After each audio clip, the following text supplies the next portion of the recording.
Welcome to my jazz bass restoration. This is a Fender Jazz bass. It's my friend's.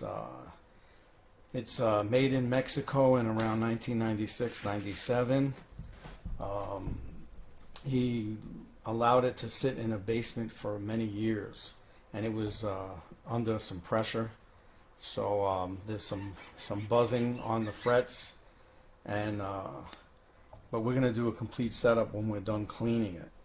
So if you notice, it's gotten some rust on it. The pole pieces here on the neck pickup already have some rust. The bridge pickup is not that bad. They don't look that bad. All of the screws are. They could always be replaced if he wants to buy some shiny new screws, but they don't affect the sound. Now the chrome is dull, so we're gonna clean up. First thing I'm going to do is cut the strings and take the pressure off the neck while I clean it. And then I'm going to do the chrome. I have brasso for the chrome, the bridge, the selector plate, and the tuning knobs. Now I started the tuning knobs anyway, and if you notice, the top one here is pretty shiny. It looks like it came out pretty good considering. Now these tuner knobs are not that bad anyway, but they'll shine up real nice. And if you notice, this is a maple neck. It's really nice. It's got a gloss finish, the skunk stripe where the truss rod goes. The access to the truss rod nut is here on the top versus the bottom on some of the American made. I don't find it a trouble accessing either way. It doesn't matter. And it's got some really beautiful rosewood fingerboard.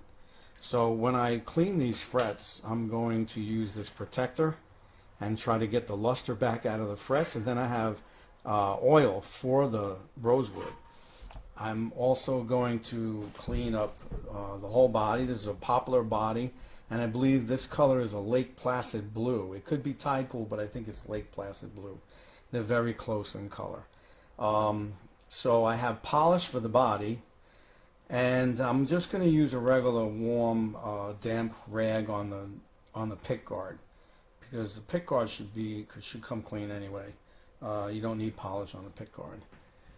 And I'm going to show you the progress as I move along. Cut the strings.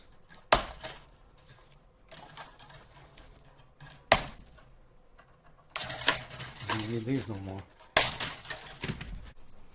Alright, so we're going to start on the panels.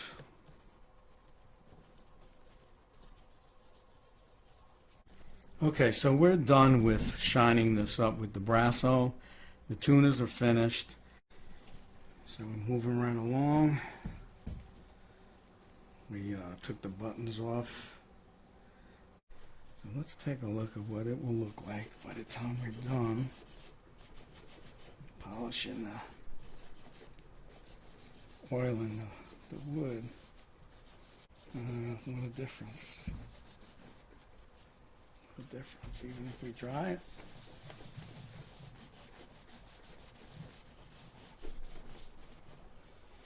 This oil is good for it. Now look at that. What a difference. This is really nice rosewood. I mean, it's really nice. It's got a beautiful grain in it. This fret polish from Music Nomad works, but it must be applied because these frets are so bad. It has to be applied a few times. Well, we're moving along, but I gotta tell you, these frets, so dirty, and they're tough. So now we have this guitar cleaned and polished. We're gonna move on to the next step, which is we're gonna string it up. And then we are going to tune it up, and then we are going to adjust the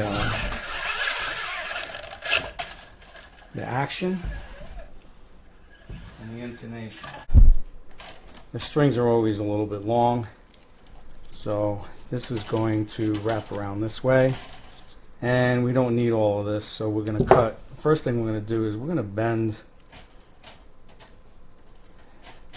put a bend in it because we don't want to lose the main wrap from the inner core. And so I put a bend in it, and I usually slip this down.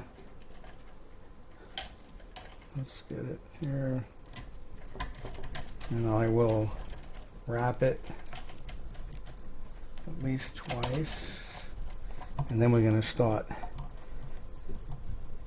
turning it up. You don't want to run this string into the nut slot where you would end up shaving the slot. So I get it tight, and then even though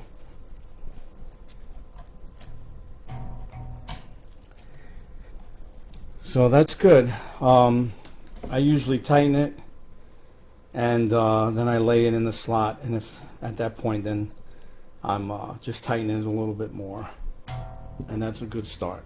I'm going to do the rest. Okay, so I finished the bass. It's clean. I installed strings, and I did the setup. So not to bore you with going through the whole setup, I'm just going to explain what I did.